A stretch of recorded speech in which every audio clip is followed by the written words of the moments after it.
Bihar police previous year question paper को इस session में हम डिस्कस करेंगे। Hello friends, welcome to the success Kendra. Friends देखिए, बिहार पुलिस न्यू वैकेंसी 2025 में जो 19,838 पदों पर आई हुई है, उसके लिए हम लोग Bihar police previous year question paper को इस सेशन में देखेंगे।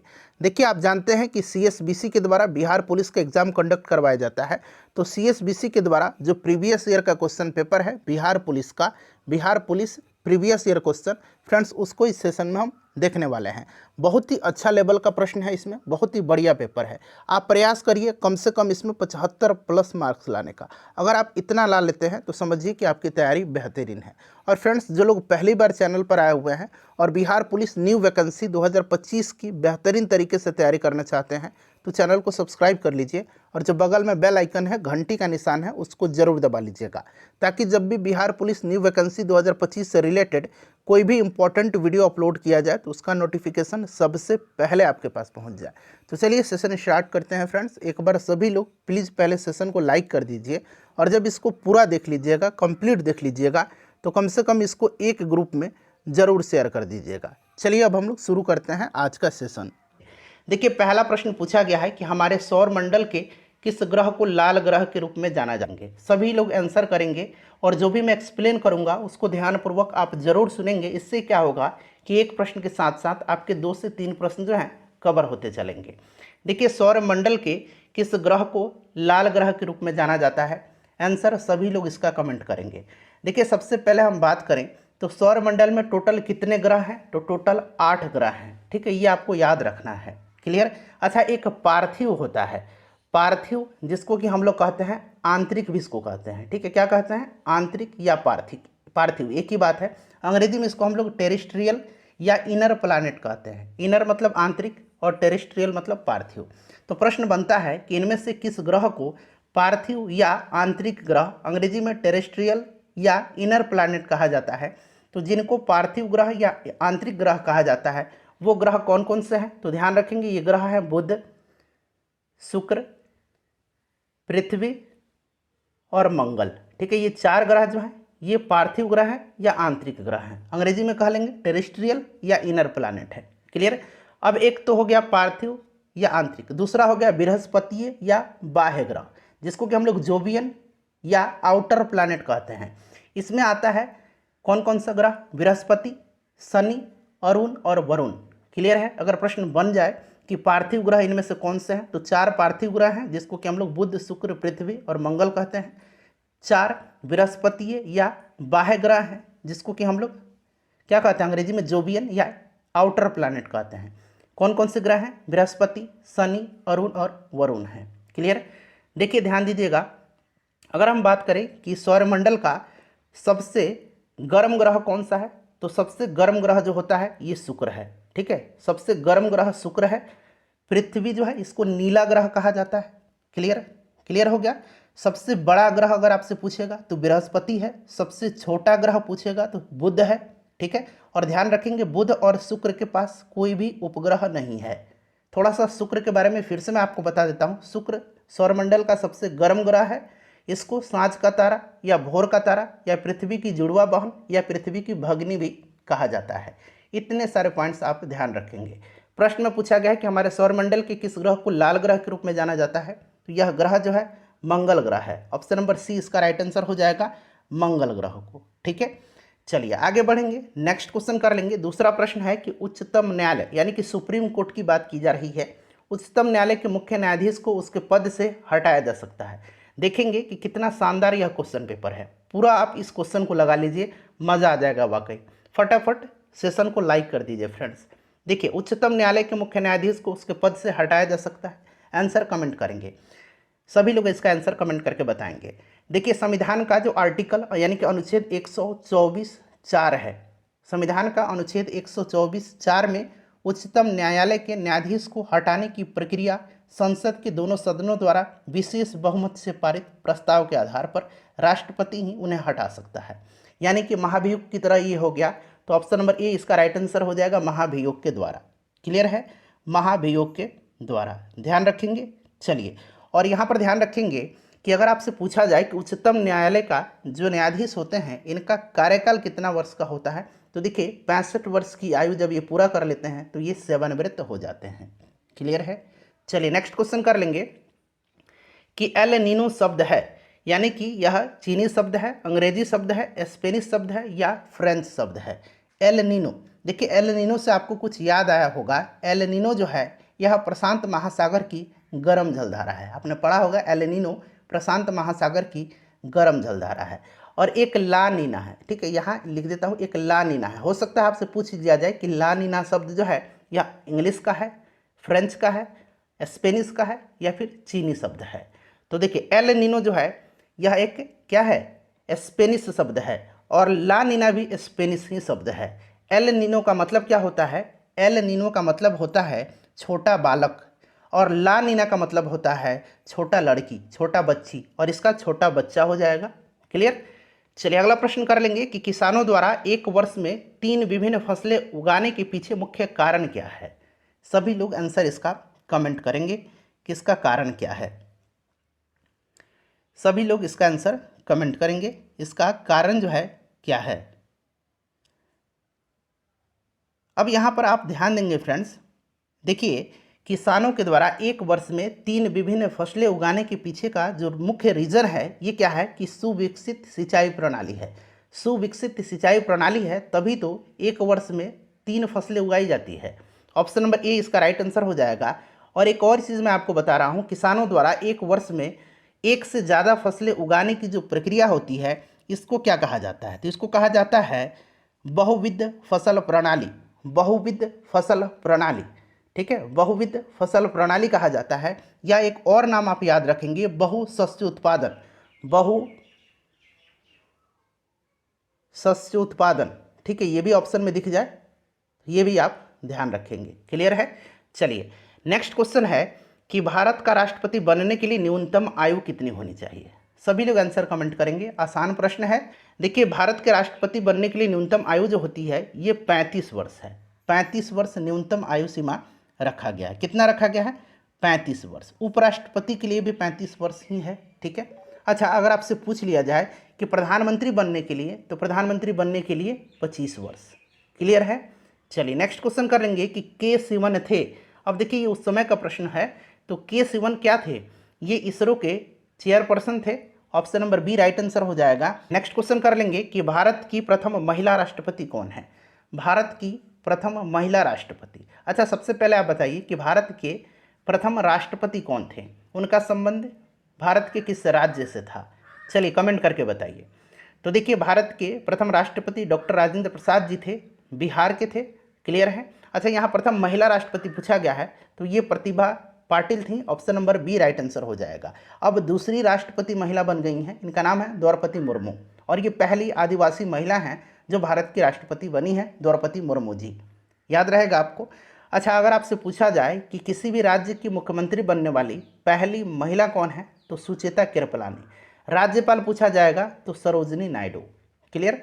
चलिए अगला प्रश्न करेंगे कि राजेंद्र सेतु किस नदी पर स्थित। देखिए फ्रेंड्स, अगर आप बिहार पुलिस 2025 की बेहतरीन तैयारी करना चाहते हैं तो सबसे पहले आप चक्षु पब्लिकेशन का संपूर्ण स्टडी गाइड पढ़िए। यहाँ पर मैं आपको दिखा देता हूँ, ये चक्षु पब्लिकेशन का बिहार पुलिस भर्ती 2025 के लिए कंप्लीट स्टडी गाइड है, संपूर्ण स्टडी गाइड है। और ये स्टडी गाइड एक्सपर्ट की निगरानी में तैयार किया गया है। इसमें बिहार पुलिस का पूरा सिलेबस कवर किया गया है। यहाँ पर मैं आपको पाठ्यक्रम दिखा देता हूँ। यहाँ पर देख लीजिए पूरा हिंदी का सिलेबस कवर किया गया है। जितना कुछ भी आपको बिहार पुलिस के लिए हिंदी में पढ़ना है सब कुछ कवर किया गया है। उसी प्रकार से यहाँ पर इंग्लिश का पूरा सिलेबस कवर किया गया है। फिर देखिए गणित का भी यहाँ पर पूरा सिलेबस आपका कवर किया गया है। सामाजिक विज्ञान में देखिए हिस्ट्री का सिलेबस पूरा कवर किया गया है। इसी प्रकार से यहाँ पर आप देखेंगे तो पॉलिटी का कवर किया गया है, भूगोल का कवर किया गया है, और पॉलिटी का भी यहाँ पर कवर किया गया है, राजनीति शास्त्र का। ठीक है। साइंस वाले सेक्शन में देख लीजिए, साइंस में यहाँ पर आप देख लीजिए सामान्य विज्ञान में ये फिजिक्स का सिलेबस हो गया, पूरा सिलेबस कवर किया गया है कंप्लीट, और बहुत ही बढ़िया कंटेंट है ये आपके बिहार पुलिस एग्जाम 2025 के लिए। यहाँ पर आप देखिए केमिस्ट्री का है। उसी प्रकार से मैं आपको यहाँ पर दिखा भी देता हूँ, बायोलॉजी का यहाँ पर पूरा सिलेबस दिया गया, कंप्लीट बायोलॉजी जितना भी आपको बिहार पुलिस में पढ़ना है सब कुछ यहाँ पर दिया गया है। और देखिए फ्रेंड्स, चक्षु पब्लिकेशन का बिहार पुलिस का प्रैक्टिस सेट भी आता है। तो आप इस प्रैक्टिस सेट को लगा करके अपने तैयारी को और भी बूस्ट कर सकते हैं। प्रैक्टिस सेट के साथ साथ Bihar police previous year solved paper के लिए एडुका जोन का ये बुक परचेज कर लीजिए, जिससे आपकी प्रिपरेशन को और भी धार मिल जाएगा और आपकी प्रिपरेशन कंप्लीट हो जाएगी। राजेंद्र सेतु ये तो बिहार में है और ये किस नदी पर स्थित है? बताइए, सभी लोग आंसर कमेंट करेंगे। राजेंद्र सेतु जो है ये किस नदी पर स्थित है? राजेंद्र सेतु गंगा नदी पर स्थित है, गंगा नदी पर स्थित है और यह एक रेल सह सड़क पुल है। ठीक है, चलिए, एक समचतुर्भुज दिया गया है, उसकी विकर्णों की लंबाई 6 सेंटीमीटर है और एक जो है 8 सेंटीमीटर है। तो इसकी भुजा आपसे पूछा जा रहा है, सभी लोग सॉल्व करने का प्रयास करेंगे। ये मान लीजिए समचतुर्भुज है, मैं यहाँ पर बना रहा हूँ रफली। ठीक है, अब यहाँ पर कह रहा है, आपको पता है ना कि ये समचतुर्भुज के विकर्ण जो हैं ये एक दूसरे को बराबर भागों में भी बांटते हैं और यहाँ पर 90 डिग्री का एंगल भी बनता है। ठीक है, इतना तो क्लियर है। अब अगर ये वाला विकर्ण मान लेते हैं कि ये वाला विकर्ण जो है ये 8 सेंटीमीटर का है, यानी कि 4 सेंटीमीटर ये वाला साइड हो गया। ठीक है, 4 सेंटीमीटर ये वाला साइड हो गया, ये वाला 6 है तो यहाँ पर 3 हो गया, ये वाला 3 हो गया। अब आपसे पूछ रहा है भुजा की लंबाई, तो यहाँ पर देखिए अभी ये समकोण त्रिभुज बन गया, ये वाला भुजा आपको निकालना है तो आप इजीली निकाल लेंगे। कैसे? ये वाला भुजा क्या हो जाएगा, तो ये आपका 90 डिग्री के सामने वाला है, यानी कि ये क्या है, विकर्ण होगा। तो विकर्ण निकालने के लिए क्या करेंगे, तो ये वाला हो जाएगा इसका स्क्वायर प्लस इसका स्क्वायर, तो रूट अंडर यानी कि 4 का स्क्वायर 16 हो जाएगा और 3 का स्क्वायर यानी कि 9 हो जाएगा। तो ये कितना आ जाएगा, रूट अंडर 25 आ जाएगा, यानी कि 5 इसका राइट आंसर हो जाएगा। करेक्ट आंसर 5 सेंटीमीटर हो जाएगा। चलिए, अगला प्रश्न है कि रैखिक संवेग बदलने की दर को कहते हैं। रैखिक संवेग बदलने की दर को कहते हैं। बताइए, सभी लोग आंसर कमेंट करेंगे भाई। रैखिक संवेग बदलने की दर को क्या कहते हैं? देखिए, रैखिक संवेग बदलने की दर को बल कहते हैं। क्या कहते हैं? बल कहते हैं। ऑप्शन नंबर ए इसका राइट आंसर हो जाएगा, बल कहते हैं। क्लियर है? चलिए, बल का एसआई यूनिट क्या है? बल का एसआई यूनिट क्या है? न्यूटन है। क्या है? न्यूटन है। ठीक है, चलिए, एक आयत का क्षेत्रफल निकालने का फॉर्मूला आपसे पूछा गया है। तो आयत का क्षेत्रफल क्या फॉर्मूला होता है? क्या फॉर्मूला होता है? फटाफट आंसर कमेंट कर दीजिए। तो लंबाई गुना चौड़ाई होता है। अच्छा, आयत का अगर आपसे परिमाप पूछेगा तो 2 गुना लंबाई जोड़ चौड़ाई होता है। ठीक है, चलिए नेक्स्ट क्वेश्चन करेंगे कि निम्न में से कौन सी युक्ति विद्युत ऊर्जा को यांत्रिक ऊर्जा में परिवर्तित करती है? ये CSBC का फेवरेट क्वेश्चन है। हर बार पुलिस के एग्जाम में, चाहे बिहार पुलिस हो, बिहार फायरमैन हो, फॉरेस्ट गार्ड हो, मद निषेध हो, उसमें यह प्रश्न बनता है। तो देखिए, विद्युत ऊर्जा को यांत्रिक ऊर्जा में कौन सा बदलेगा? तो फ्रेंड्स, यह विद्युत मोटर है। विद्युत मोटर राइट आंसर हो जाएगा, विद्युत मोटर करेक्ट आंसर हो जाएगा। ठीक है, और विद्युत जनित्र जो है, विद्युत जनित्र यह यांत्रिक ऊर्जा को विद्युत ऊर्जा में बदलता है। इसको भी ध्यान रखेंगे। निम्नलिखित में से किसको सिद्ध करने की आवश्यकता है? देखिए, कितना बेसिक प्रश्न पूछा गया है। आपके जो मौलिक ज्ञान है उसका यहाँ पर आपकी परीक्षा ली जा रही है। निम्नलिखित में से किसको जो है शुद्ध करने की आवश्यकता है, सिद्ध करने की आवश्यकता है, प्रूव करने की आवश्यकता है? तो ये क्या है? थ्योरम है, परिमेय है। परिमेय को जो है सिद्ध करने की आवश्यकता होती है। क्लियर है? चलिए, उसके बाद नेक्स्ट क्वेश्चन करेंगे। अगला प्रश्न हमारा कि घनानंद की रचनाएं किस भाषा में है? बताइएगा कि घनानंद की रचनाएं जो हैं ये किस भाषा में है? तो देखिए, घनानंद की रचनाएं जो हैं ये ब्रज भाषा में है। किस भाषा में है? ब्रज भाषा में है। ठीक है, चलिए, उसके बाद देखिए, ये इंग्लिश का प्रश्न पूछा गया है। यहाँ पर खाली स्थान में क्या आएगा यह पूछा गया है। सेंटेंस है आई वेटेड फॉर हिम अंटिल ही और फिल इन द ब्लैंक्स है। यहाँ पर क्या उचित वर्ड है भरने के लिए? आप कमेंट करेंगे। I waited for him until he came होगा। Option number a right answer हो जाएगा। I waited for him until he came. ठीक है, चलिए, कच्चा माल व हाथ में मुद्रा को कहा जाता है। कच्चा माल या हाथ में पैसा, मुद्रा मतलब पैसा, हाथ में पैसा को कहा जाता है। बताएंगे इसका राइट आंसर क्या हो जाएगा? कच्चा माल और हाथ में मुद्रा को क्या कहते हैं? बताइए, राइट आंसर इसका क्या होगा? तो देखिए, ये कहलाता है कार्यशील पूंजी। क्या कहलाता है? कार्यशील पूंजी के नाम से जाना जाता है। कच्चा माल व हाथ में मुद्रा को कार्यशील पूंजी के नाम से जाना जाता है, कार्यशील पूंजी हो जाएगा। उसके बाद देखिए, अंतर्राष्ट्रीय साक्षरता दिवस प्रतिवर्ष किस दिन को मनाया जाता है? अंतर्राष्ट्रीय साक्षरता दिवस जो है ये प्रत्येक वर्ष किस दिन मनाया जाता है, किस तिथि को मनाया जाता है? बताइए, सभी लोग आंसर कमेंट करेंगे इसका। तो देखिए, अंतर्राष्ट्रीय साक्षरता दिवस प्रतिवर्ष 8 सितंबर के दिन मनाया जाता है, 8 सितंबर के दिन। अच्छा, 1 अगस्त के दिन भी प्रश्न बन सकता है। 1 अगस्त के दिन राष्ट्रीय पर्वतारोहण दिवस मनाया जाता है, ठीक है।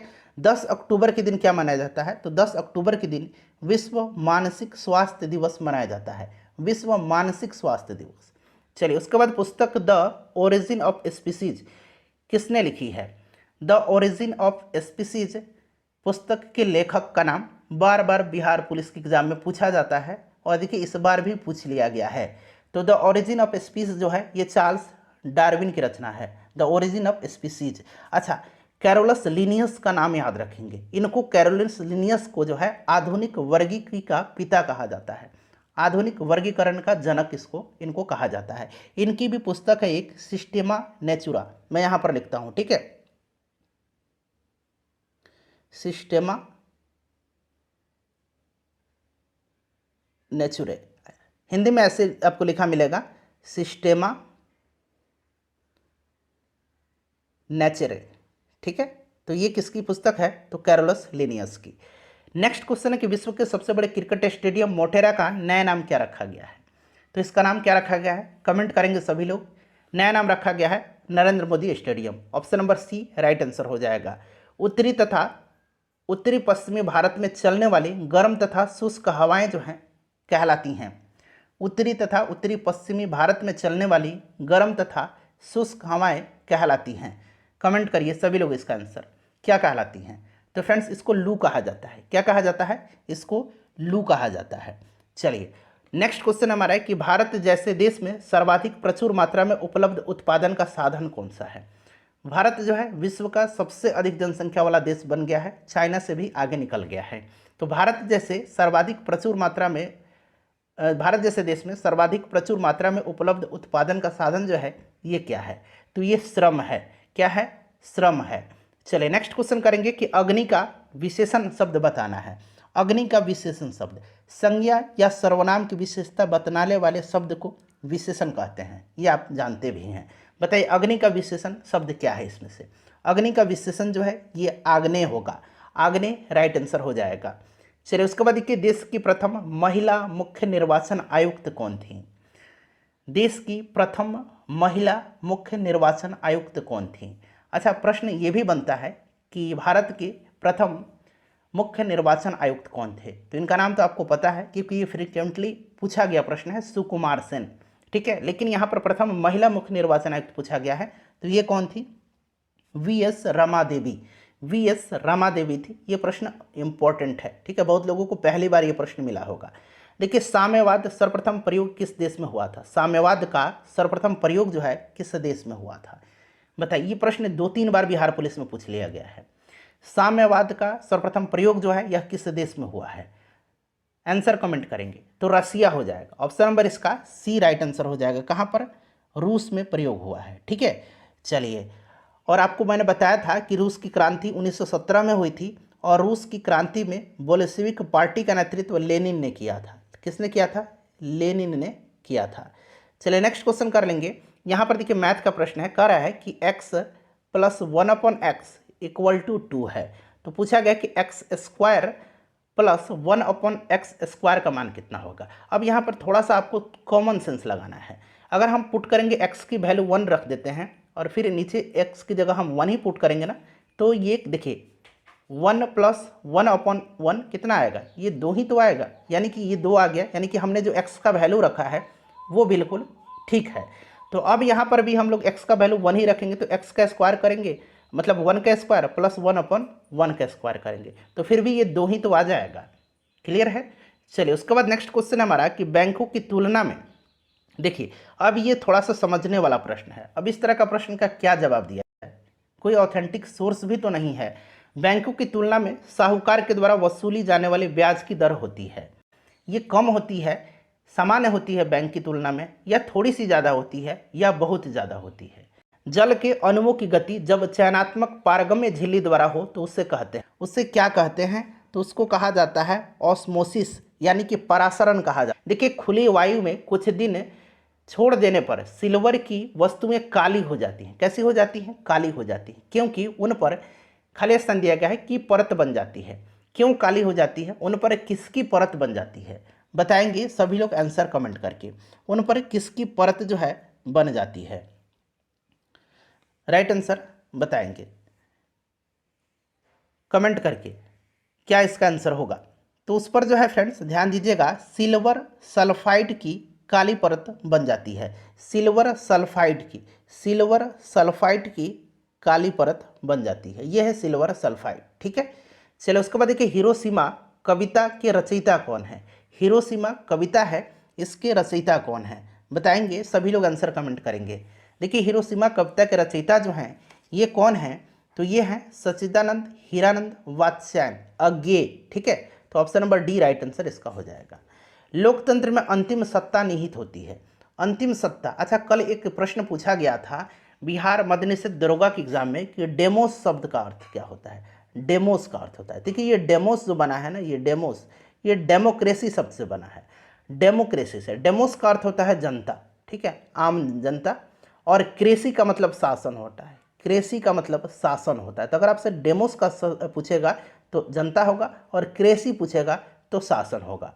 ठीक है, लोकतंत्र में अंतिम सत्ता जनता में होती है। ऑप्शन नंबर बी इसका राइट आंसर हो जाएगा। ठीक है, चलिए मयूरभंज खान किस लिए जानी जाती है। अच्छा कोरापुट भी पूछा गया है। कोरापुट कहाँ पर है, तो कोरापुट जो है ये उड़ीसा में है। यही पूछा गया था कि कोरापुट कहाँ पर है, तो उड़ीसा में है। ठीक है, अच्छा मयूरभंज भी उड़ीसा में ही है। कहाँ पर है, मयूरभंज भी उड़ीसा में ही है, और यह लौह अयस्क की खदान के लिए प्रसिद्ध है। तो ये आपका लौह अयस्क हो जाएगा। अगला प्रश्न करेंगे कि बस्तर आंदोलन में किसकी प्रमुख भूमिका थी। बस्तर आंदोलन में किसकी प्रमुख भूमिका थी, बस्तर आंदोलन पूछा गया है, बताइए राइट आंसर इसका क्या होगा। देखिए बस्तर आंदोलन जो है ये हुआ था कब, तो 1910 में हुआ था। कब हुआ था, 1910 में। ठीक है, 1910 में अंग्रेजों के खिलाफ यह एक आदिवासी विद्रोह था, और इस विद्रोह का नेतृत्व आदिवासी नेता गुंडाधुर ने किया था। गुंडाधुर राइट आंसर इसका हो जाएगा। ठीक है, प्रत्येक परिमेय संख्या होती हैं एक, प्रत्येक परिमेय संख्या जो होती हैं वह एक क्या होती हैं, बताइए कमेंट करके आंसर बताइए। प्रत्येक परिमेय संख्या जो होती हैं यह एक वास्तविक संख्या होती हैं। कैसी होती हैं, तो ये वास्तविक संख्या होती हैं। ठीक है, वास्तविक संख्या होती है। अगला प्रश्न कि श्वेत क्रांति, ठीक है, श्वेत क्रांति निम्नलिखित में से किसके अधिक उत्पादन से संबंधित है। श्वेत क्रांति के जनक किसको माना जाता है, जरा कमेंट करके बताइए। आप फटाफट कमेंट करेंगे कि श्वेत क्रांति का जनक किसको माना जाता है भारत में। भारत में श्वेत क्रांति का जनक किसको कहा जाता है, तो देखिए भारत में श्वेत क्रांति का जनक डॉक्टर वर्गीज कुरियन को कहा जाता है। डॉक्टर वर्गीज कुरियन, यहाँ मैं लिख रहा हूँ डॉक्टर वर्गीज कुरियन को कहा जाता है। ठीक है, भारत में श्वेत क्रांति का जनक। और श्वेत क्रांति जो है यह दुग्ध उत्पादन यानी कि दूध उत्पादन से संबंधित है। ठीक है, ऑप्शन नंबर सी इसका राइट आंसर हो जाएगा। ठीक है, चलिए अगला प्रश्न है कि अमेरिका के स्वतंत्रता संग्राम के नेता कौन थे। अमेरिकी स्वतंत्रता संग्राम, फ्रांस की क्रांति, रूस की क्रांति, इन सब से प्रश्न बनता है। प्रथम विश्व युद्ध, द्वितीय विश्व युद्ध से भी प्रश्न बनता है। देखिए अमेरिका के स्वतंत्रता संग्राम के नेता जो थे ये कौन थे, बताइए। तो राइट आंसर क्या हो जाएगा, जॉर्ज वाशिंगटन थे। George Washington, option number D right answer हो जाएगा। ठीक है, चलिए और ये अमेरिका के प्रथम राष्ट्रपति भी हैं, जॉर्ज वाशिंगटन। चलिए भारत में नियंत्रक एवं महालेखा परीक्षक की नियुक्ति कौन करता है। भारत के नियंत्रक एवं महालेखा परीक्षक की नियुक्ति कौन करता है, ठीक है बताइए। तो देखिए आर्टिकल 148 जो है इसके अनुसार नियंत्रक एवं महालेखा परीक्षक की नियुक्ति राष्ट्रपति के द्वारा की जाती है। ऑप्शन नंबर बी हो जाएगा राष्ट्रपति। क्लियर है। चलिए अगला प्रश्न करेंगे कि 15वीं शताब्दी में कौन से व्यापारी सबसे पहले हिंद चीन पहुंचे थे। अच्छा एक प्रश्न तो बिहार पुलिस में ये पूछ लिया गया था कि हिंद चीन में कौन कौन से देश शामिल होते हैं। तो देखिए हिंद चीन में अगर हम बात करें तो इसमें वियतनाम, लाओस और कंबोडिया देश हिंद चीन में शामिल थे। कौन कौन से, वियतनाम, लाओस और कंबोडिया। क्लियर है। और सबसे पहले जो आए थे 15वीं शताब्दी में हिंद चीन पहुंचे थे ये पुर्तगाली थे। कौन थे, पुर्तगाली थे। क्लियर है। अच्छा सर्वप्रथम भारत के समुद्री मार्ग की खोज 1498 में एक पुर्तगाली यात्री ही था, वास्को डिगामा, इसी ने किया था। ये सन आप 1498 अपने दिमाग में छाप लीजिए। ठीक है। चलो उसके बाद देखिएगा कि एशिया का सबसे स्वच्छ गांव किस राज्य में स्थित है।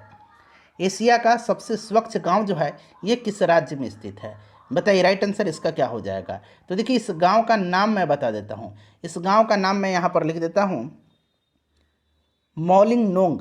ठीक है, मौली नोंग इस गांव का नाम है।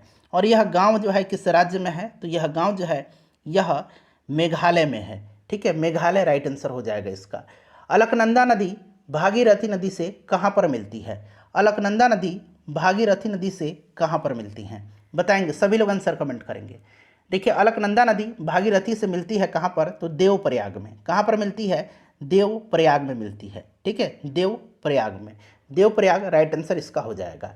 देखिए, एक धन वार्षिक चक्रवृद्धि ब्याज की दर से 2 वर्ष में स्वयं का 25/16 गुना हो जाता है, तो ब्याज की दर आपसे पूछा गया है। ठीक है, स्वयं का 25/16 गुना हो जाता है। अब यहाँ पर ध्यान देंगे फ्रेंड्स, 25/16 जो दिया गया है, अब यहाँ से 16 क्या है, 16 जो है यहाँ पर मूलधन है। मूलधन क्या है? मूलधन 16 है। ठीक है, और मूलधन है ये, यानी कि मूलधन क्या है, ये P है। और मिश्रधन जो है, अमाउंट जो है, ये कितना है, 25 है। अब आपको फॉर्मूला पता होगा कि E इक्वल टू क्या होता है, P इंटू 1 + R/100 और इसका पावर n क्या है, टाइम है यहाँ पर। अब यहाँ पर देखिए, A आपको दिया गया है और P भी दिया गया है, तो A कितना पुट करेंगे, 25, P कितना पुट कर दिया मैंने, 16, 1 + R ही तो हमें निकालना है, R/100 और टाइम जो है 2 वर्ष दिया गया है। ठीक है, टाइम 2 वर्ष दिया गया। यहाँ मैं फिर से लिख देता हूँ, A equal to P into 1 + R/100 का पावर टाइम है, ये n है। अब यहाँ पर हम A कितना रखेंगे, 25, P कितना है, 16, 1/R/100 और टाइम 2 वर्ष दिया गया है। ठीक है, अब इसको सॉल्व करेंगे तो इधर देखिए, ये 25, 16 इधर आ जाएगा बट्टा में।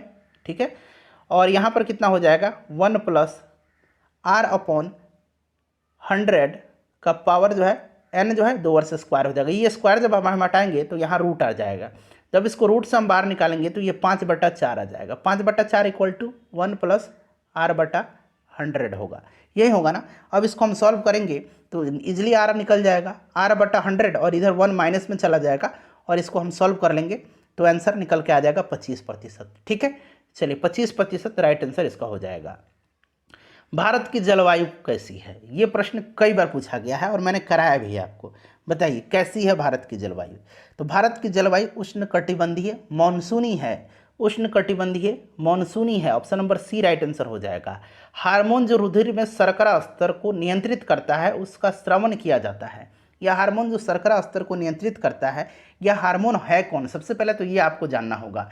और इसका स्रवण कहाँ से होता है? तो यह हार्मोन जो है इंसुलिन है। इंसुलिन आपको पता है कि अग्नाशय से निकलता है। कहाँ से? अग्नाशय से। अग्नाशय की लैंगरहैंस की दीपिका की बीटा सेल से, बीटा कोशिका से निकलता है। ठीक है, चलिए नेक्स्ट क्वेश्चन है कि बर्फ पानी पर क्यों तैरता है? बर्फ पानी पर क्यों तैरता है? बर्फ पानी पर इसलिए तैरता है, कमेंट करिए, कि बर्फ का घनत्व पानी के घनत्व से क्या होता है? बताइए, कम होता है, ज़्यादा होता है, क्या होता है? बर्फ का घनत्व पानी के घनत्व से कम होता है। ऑप्शन नंबर इसका बी राइट आंसर हो जाएगा। वस्तुओं एवं सेवाओं के उत्पादन के लिए आवश्यक हैं। अब यहाँ पर ध्यान दीजिएगा, देखिए प्रश्न भविष्य में बनेगा कि वस्तुओं और सेवाओं के उत्पादन के लिए कितने कारकों की आवश्यकता होती है? कितने कारकों की आवश्यकता होती है? तो वस्तुओं और सेवाओं के उत्पादन के लिए टोटल 4 कारकों की आवश्यकता होती है। ये 4 कारक हैं कौन कौन से? तो एक तो भूमि हो गया, दूसरा श्रम हो गया, तीसरा पूंजी हो गया और चौथा उद्यमी हो गया। उद्यमी, ठीक है, उद्यमी।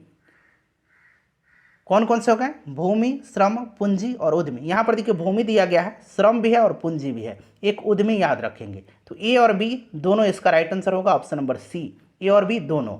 चलिए, निम्न में से कौन भारत के उप प्रधानमंत्री नहीं रहे हैं? भारत के उप प्रधानमंत्री नहीं रहे हैं, तो देखिए भारत में अब तक 7 उप प्रधानमंत्री रहे हैं। कितने? 7। कौन? सबसे पहले तो सरदार वल्लभ भाई पटेल थे उप प्रधानमंत्री, फिर मोरारजी देसाई, चौधरी चरण सिंह, जगजीवन राम, यशवंत राव चौहान, चौधरी देवीलाल और लास्ट में सबसे जो 7वीं बार पिछले बार बने थे, लाल कृष्ण आडवाणी थे। वर्तमान में कोई भी उप प्रधानमंत्री नहीं है।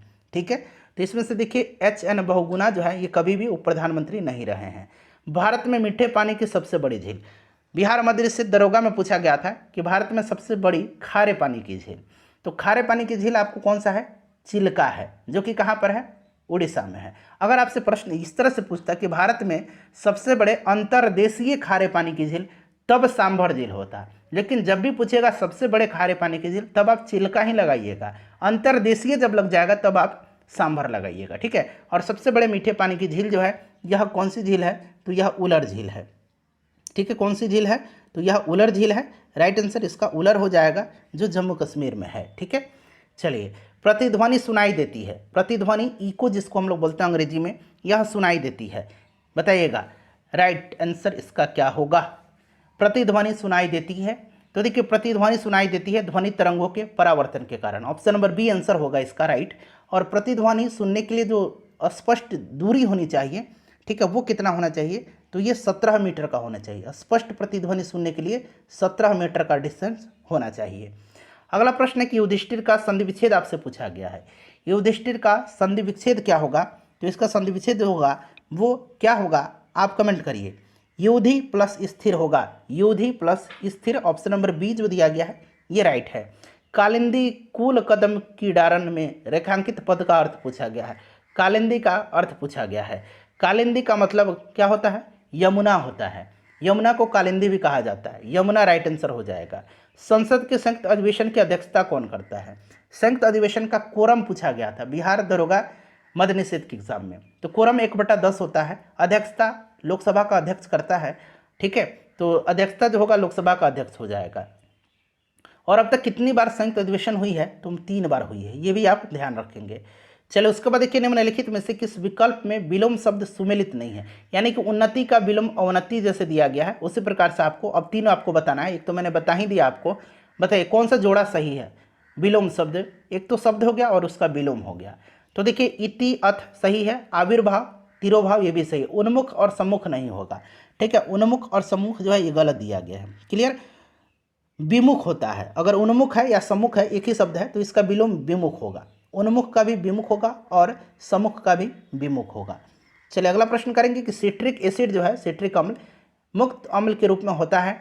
सिट्रिक अम्ल पाया जाता है किसमें, सिट्रिक अम्ल नींबू में, संतरा में पाया जाता है। इमली में टार्टरिक पाया जाता है। सिरके में एसिटिक अम्ल पाया जाता है। भारत में ऋण के औपचारिक स्रोतों की कार्यप्रणाली का पर्यवेक्षण कौन करता है।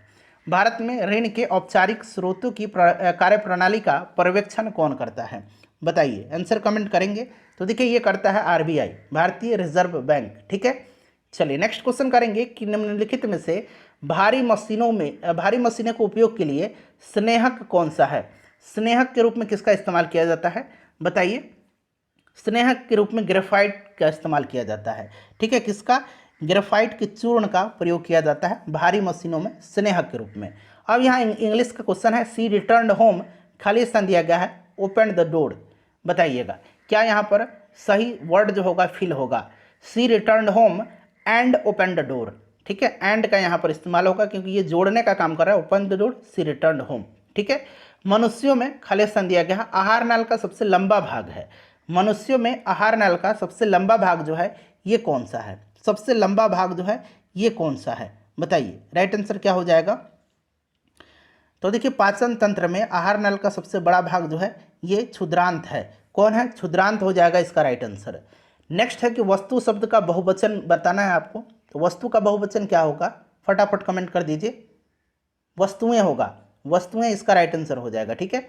चलिए मधुबनी लोक चित्र शैली किस राज्य में लोकप्रिय है। मधुबनी आपको याद होगा, बताइए। मधुबनी बिहार का है, option number C right answer हो जाएगा। हिमालय पर्वत की उत्तरी पर्वतमाला का नाम, हिमालय पर्वत की उत्तरी पर्वतमाला का नाम बताइए। हिमालय पर्वत भारत में नंगा पर्वत से लेकर के नामचा बरवा पर्वत तक फैला हुआ है। हिमालय का सबसे उत्तरी पर्वतमाला को हिमाद्री कहते हैं और सबसे दक्षिणी पर्वतमाला को शिवालिक कहते हैं। तो ये हिमाद्री हो जाएगा राइट आंसर, सबसे उत्तरी पर्वतमाला शिवालिक हो जाता। नेक्स्ट क्वेश्चन है कि who took Diksha from Guru Ravidas. देखिए अंग्रेजी में ही प्रश्न पूछ लिया गया है, who took Diksha from Ravidas. Ravidas से दीक्षा किसने लिया था, तो ये कौन थी, रानी झाली थी। रानी झाली राइट आंसर हो जाएगा, ठीक है, रानी झाली। चलिए अगला प्रश्न करेंगे कि choose the correct preposition from the given option to fill the blanks. The sound came, खाली स्थान दिया गया है, द रूम। कहाँ से आवाज आया, रूम से आवाज आया, तो sound came from the room होगा, फ्रॉम का यहाँ पर इस्तेमाल होगा। किसे फॉरेस्ट मैन ऑफ इंडिया के नाम से जाना जाता है, किसे फॉरेस्ट मैन ऑफ इंडिया कहा जाता है, बताइए फटाफट आंसर कमेंट करेंगे। फॉरेस्ट मैन ऑफ इंडिया के नाम से किसको जाना जाता है? तो ये जाना जाता है जादव पायेंग को। जादव पायेंग इनका नाम है। ये कहाँ के हैं? तो फ्रेंड्स ये असम के एक पर्यावरणविद हैं, एक पर्यावरणविद कार्यकर्ता हैं जादव पायेंग, और इनको पद्मश्री से भी सम्मानित किया जा चुका है। उसके बाद देखिए, ग्रहों की गति का संचालन होता है किस नियम के द्वारा? ग्रहों की गति का संचालन जो होता है यह किस नियम के द्वारा होता है बताएंगे, सभी लोग आंसर कमेंट करेंगे। तो ये होता है किसके नियम के अनुसार? तो फ्रेंड्स ध्यान रखेंगे आप, ये कैपलर के नियम के द्वारा ग्रहों की गति का संचालन होता है, कैपलर हो जाएगा। ठीक है, चलिए उसके बाद देखिएगा कि बेलिकोज का यहाँ पर पूछा गया है करेक्ट मीनिंग। ठीक है, यानी कि आप कह सकते हैं इसका सिनोनिम पूछा गया है। तो बेलिकोज का मतलब आपको क्या होगा ये जानना जरूरी है। बेलिकोज का मतलब लड़ाकू होता है। ठीक है, लड़ाकू होता है। ठीक है, और यहाँ पर देखिएगा क्या हो जाएगा, लड़ाकू शब्द से मिलता जुलता शब्द, तो ये एग्रेसिव हो जाएगा। ठीक है, चलिए दो अस्थियां आपस में एक दूसरे से किससे जुड़ी होती हैं? अस्थि को अस्थि से जोड़ता है, यानी कि दो अस्थि को जोड़ रहा है। ये क्या है? ये लिगामेंट है। क्या है? लिगामेंट है। लिगामेंट है, क्लियर है। इसको हम लोग क्या कहेंगे? हिंदी में स्नायु कहते हैं, स्नायु कहते हैं। ठीक है, और अस्थि और मांसपेशी को जोड़ता है उसको हम लोग टेंडन कहते हैं। उसको क्या कहते हैं? टेंडन कहते हैं, कंडरा कहते हैं। क्लियर। चलिए अगला प्रश्न करेंगे कि प्रति 1000 पुरुषों पर महिलाओं की संख्या क्या कहलाती है? प्रति 1000 पुरुषों पर महिलाओं की संख्या क्या कहलाती है? तो फ्रेंड्स इसी को तो हम लोग लिंगानुपात कहते हैं। इसी को हम लोग क्या कहते हैं? लिंगानुपात कहते हैं। 2011 की जनगणना के अनुसार सबसे ज़्यादा बिहार के किस जिला में लिंगानुपात है? तो गोपालगंज में। सबसे कम कहाँ पर है बिहार में? तो मुंगेर में है। चलिए सर्व शिक्षा अभियान का उद्देश्य आपसे पूछा गया है। सर्व शिक्षा अभियान का उद्देश्य क्या है? देखिए सर्व शिक्षा अभियान जो है यह प्रधानमंत्री अटल बिहारी वाजपेयी के समय में 2001-2 में स्टार्ट की गई थी। ठीक है, 6 से 14 वर्ष आयु समूह के सभी बच्चों को प्रारंभिक शिक्षा देना। ऑप्शन नंबर इसका सी राइट आंसर हो जाएगा। ठीक है, चलिए नेक्स्ट क्वेश्चन करेंगे कि यदि दो कोण एक दूसरे के पूरक हो, कैसे हो? पूरक हो, तो प्रत्येक कोण कैसा होगा?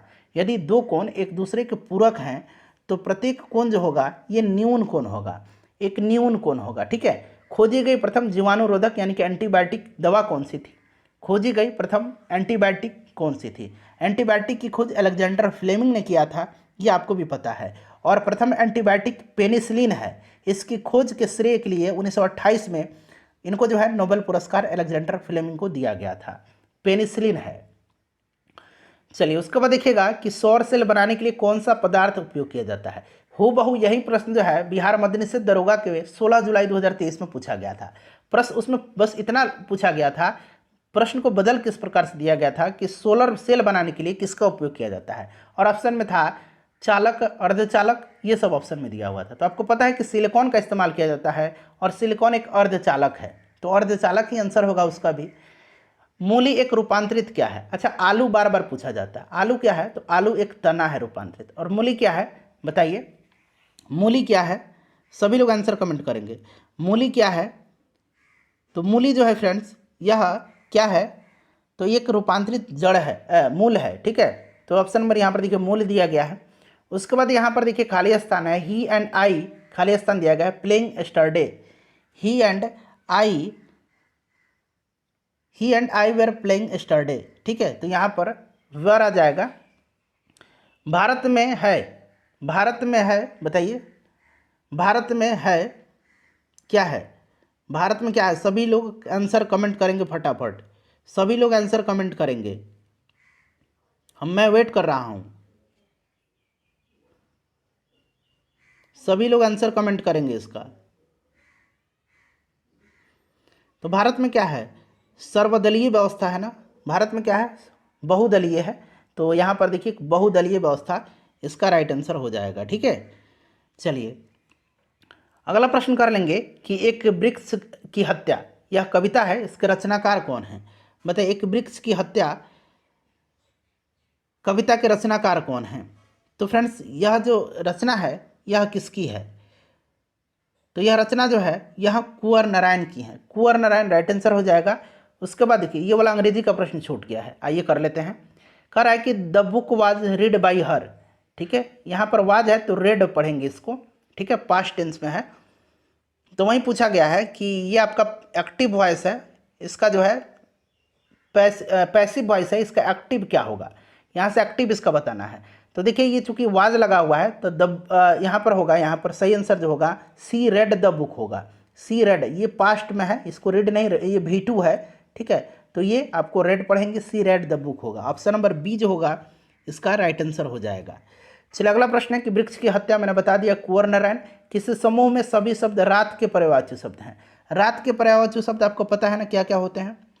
रजनी, निशा, रात्रि, ठीक है। यहाँ पर देखिए रजनी, निशा, रात्रि, रजनी, निशा, रात्रि, ऑप्शन नंबर डी हो जाएगा। 1907 में जमशेदजी टाटा के द्वारा टिस्को की स्थापना कहाँ की गई थी? ध्यान रखेंगे 1907 में की गई थी टिस्को की स्थापना, ठीक है, 1907 में की गई थी टिस्को की स्थापना। Tata iron and steel company limited, TISCO की स्थापना 1907 में जमशेदपुर में की गई थी, और जमशेदपुर पहले साक्षी के नाम से जाना जाता था, तो ये साक्षी बिहार हो जाएगा, उस समय बिहार ही था सम्मिलित। 2011 की जनगणना के अनुसार भारतवर्ष में अधिकतम जनसंख्या घनत्व वाला राज्य कौन सा है? तो ये अपना राज्य बिहार है, और सबसे कम पूछेगा जनसंख्या घनत्व वाला राज्य तो अरुणाचल प्रदेश होगा। उसके बाद देखिएगा ये मैथ का प्रश्न है, कितना धन 2 वर्ष में 12% प्रति वर्ष ब्याज, वार्षिक ब्याज की दर से इतना हो जाएगी, जबकि ब्याज की गणना वार्षिक है। चलिए इसका आंसर आप लोग कमेंट करेंगे बना करके। चलिए राइट आंसर मैं आपको बता देता हूँ, 2000 रुपया जो है इसका करेक्ट आंसर हो जाएगा, ठीक है। ऑप्शन में देखिए 2000 रुपया यहाँ पर दिया गया है। चलिए नेक्स्ट क्वेश्चन कर लेंगे। अगला प्रश्न है कि वायवीय श्वसन में ग्लूकोज के विखंडन से प्राप्त होता है। वायवीय श्वसन में ग्लूकोज के विखंडन से प्राप्त होता है। अब देखिए ऐसा श्वसन जिसमें ग्लूकोज का विखंडन होता है, ठीक है, और कार्बन डाइऑक्साइड और जल का निर्माण होता है, उसी को हम लोग वायवीय श्वसन कहते हैं। तो कार्बन डाइऑक्साइड और जल का निर्माण होगा, ठीक है। अंतर्राष्ट्रीय न्यायालय का मुख्यालय किस शहर में स्थित है? तो फ्रेंड्स ये कहाँ पर है अंतर्राष्ट्रीय न्यायालय का मुख्यालय? तो ये नीदरलैंड में है, और नीदरलैंड के किस शहर में है? तो द हेग में है। हेग इसका राइट आंसर हो जाएगा, ऑप्शन नंबर सी। उसके बाद देखिएगा कि भूगोल सीखना कठिन है, इसका ट्रांसलेशन यहाँ पर आपको बताना है। भूगोल सीखना कठिन है, बताइए। बहुत ही सिंपल है, geography is difficult to learn, ठीक है, geography is difficult to learn या हार्ड टू रन, जो भी कहे, हार्ड टू रन भी लर्न भी हो जाएगा और डिफ़िकल्ट टू लर्न भी हो जाएगा। उसके बाद देखिए पूछा गया कि नाइट्रोजन गैस वायुमंडल में कितने प्रतिशत उपस्थित है? नाइट्रोजन गैस जो है ये लगभग 78% है, आपको भी पता है। ऑक्सीजन लगभग 21% है, और कार्बन डाइऑक्साइड 0.03% है। कार्बन डाइऑक्साइड बहुत बार पूछा जाता है। जीवन के बाद के वर्षों में शिक्षा का लाभ क्या है? अब देखिए इसका आंसर क्या देंगे आप, सोच समझ के बताइएगा। अब इसका देखिए बहुत सारा आंसर हो सकता है। बहुत लोग कहेंगे अच्छा कार्य और वेतन भी मिलना चाहिए, और जीवन के मूल्य का भी विकास होना चाहिए। तो मेरे ख्याल से तो ये भी होगा और ये भी होगा, लेकिन आज के अगर परिप्रेक्ष्य में देखें तो जीवन के बाद के वर्षों में शिक्षा का लाभ क्या है? तो शिक्षा का लाभ है हमें ज़्यादा से ज़्यादा धन कमाना, अच्छा जॉब मिल जाए, इसीलिए तो आप शिक्षा ग्रहण करते हैं। तो अच्छा कार्य और वेतन भी हो जाएगा, और जीवन के मूल्यों का विकास भी सही है, ठीक है। चलिए उसके बाद देखिएगा कि the Greek invaders in India were followed by. अब सीधे हिस्ट्री का क्वेश्चन अंग्रेजी की तरफ पूछ लिया गया है। The Greek invaders in India were followed by Shaka and Huns, ठीक है, किसके शक एंड हून हो जाएगा। चलिए उसके बाद देखिए रासायनिक परिवर्तन का उदाहरण, रासायनिक परिवर्तन का इसमें से उदाहरण कौन सा है बताएंगे सभी लोग आंसर कमेंट करके। रासायनिक परिवर्तन का उदाहरण कौन सा है? जल का जमना ये भौतिक है, चीनी का पिघलना भी भौतिक है, दूध का खट्टा होना, दूध का खट्टा होना, बताइए। तो यही रासायनिक परिवर्तन है, दूध का खट्टा होना। फिर से आप उसको खट्टापन को मिटा देंगे क्या? नहीं मिट सकता है। निम्न में से कौन सी रबी फसल नहीं है? रबी फसल कौन कौन सी होती है ये जानना जरूरी है। रबी की फसल जो होती है ये गेहूं है, सरसों है, चना है, ये सब रबी होती है, ठीक है। यहाँ पर रबी में दिया गया गेहूं, चना, सरसों। ज्वार जो है ये खरीफ फसल है, ज्वार जो है खरीफ फसल है, ज्वार, बाजरा, धान, ठीक है, ये सब खरीफ फसल है।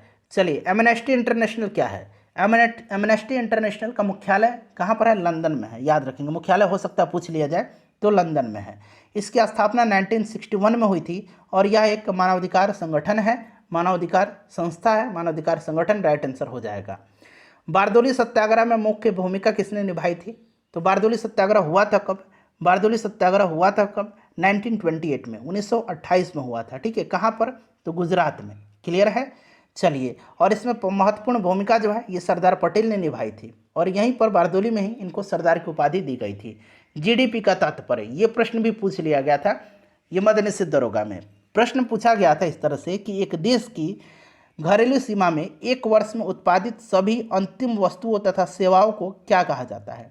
तो फ्रेंड्स ये जीडीपी कहलाता है। ठीक है, जीडीपी राइट आंसर हो जाएगा। जीडीपी ध्यान रखेंगे, सकल घरेलू उत्पाद, ग्रॉस डोमेस्टिक प्रोडक्ट। ठीक है, सकल घरेलू उत्पाद।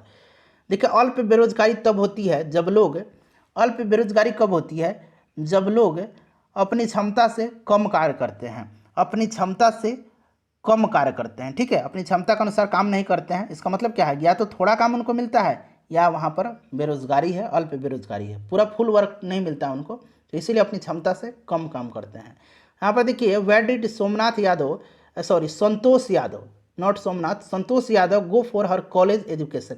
अब देखिए संतोष यादव को का नाम देखिए, बताइए, हर लगा हुआ है यानी कि ये स्त्री हैं, महिला हैं।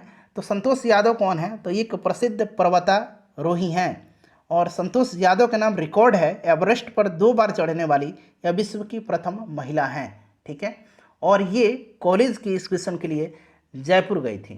ठीक है, जयपुर राइट आंसर हो जाएगा। भारत में पहला भूमिगत रेलवे कहाँ बनाया गया था, तो ऑब्वियसली आपको पता है कि ये कलकत्ता में बना था। कहाँ पर, कलकत्ता में बना था। ठीक है, कलकत्ता में 1984 में इसकी शुरुआत की गई थी और यह भारत की प्रथम भूमिगत रेल है। अमेरिका में नागरिक अधिकार आंदोलन किसके द्वारा शुरू किया गया था। अमेरिका में नागरिक अधिकार आंदोलन जो है यह किसके द्वारा शुरू किया गया था, कमेंट करेंगे आंसर सभी लोग। तो ये मार्टिन लूथर किंग के द्वारा शुरू किया गया था, मार्टिन लूथर किंग जूनियर के द्वारा शुरू किया गया था। इस आंदोलन का मुख्य उद्देश्य क्या था, तो अलगाव, नस्ल और रंग के आधार पर अफ्रीकी अमेरिकियों के साथ जो भेदभाव होता है उसी को कम करना था।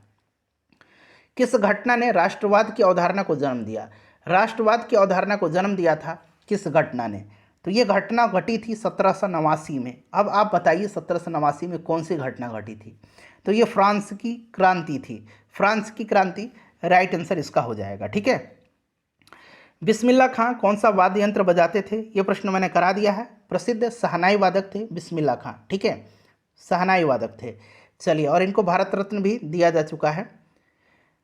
देश का प्रथम नागरिक होता है, इसका आंसर आप कमेंट करके बताएंगे। जब आप अपना स्कोर बताएंगे तब इसका भी आंसर कमेंट करके बता दीजिएगा। ठीक है, अब इसमें से देखिएगा कि निम्नलिखित में से कौन सी संख्या इस श्रेणी में यहाँ खाली स्थान पर आएगा। अब 5, 5 के बाद 6, 11, 6, 17, 6, 23, एक तो ऐसे है, लेकिन आप देखिए 23 के बाद 29 होगा तो 29 ऑप्शन में है नहीं। तो यहाँ थोड़ा सा दिमाग लगाइए, ये जितनी भी संख्याएँ हैं ये कौन सी संख्याएँ हैं, जितनी भी संख्याएँ हैं ऑप्शन में ये सारे के सारे अभाज्य संख्याएँ हैं। अब इसमें से अभाज्य संख्या कौन है, तो आप इजीली ढूंढ लेंगे कि ये जो अभाज्य संख्या है 307 है, तो ऑप्शन 307 राइट आंसर होगा। चलिए, ये देखिएगा कि 10,000 रुपया का 1.5 वर्षों के लिए 10% प्रतिवर्ष चक्रवृद्धि ब्याज की दर से, जबकि ब्याज छमाही दे हो। अब यहाँ पर थोड़ा सा आप दिमाग लगाइएगा।